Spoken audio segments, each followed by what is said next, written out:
भेज में टाइपो बना रहा है ना? जी टाइप है। ये दे दिया। तो भेज भेज में क्या क्या है? वेज में हाँ, ये बंदा गोभी बंधा गोभी, और प्याज और ये डिम। डिम। जी अच्छा, हाँ लेना। बस और उसका अंदर मोमो का सॉस। नहीं सॉस तो नहीं था। ये टाइपो, ये खाने से। अच्छा, ये किससे बनता है? ये आटा, मैदा। मैदा। मैदा, मैदा। अच्छा, हाथ से बन गया ना? हो गया हो गया। हो गया। फिर एक दिखाई दिखाई ना। हाँ, बहुत अरे फ्राइड टाइप हो जाए।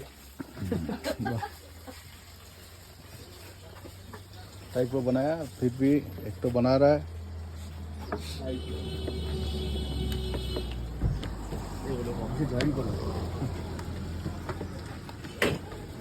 अब आएंगे। ওইটা বানানোরও কায়দা আছে না? সাইডটা পাতলা হবে। সাইডটা পাতলা হবে। মাঝখানটা আছে। হ্যাঁ, বাহ। ফির আবার একটা বানাচ্ছে টাইপো।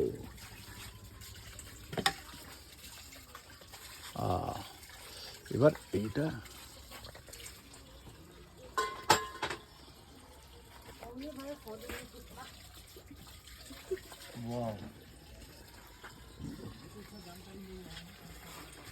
हो गया ना? हाँ, जो झटझट मारो।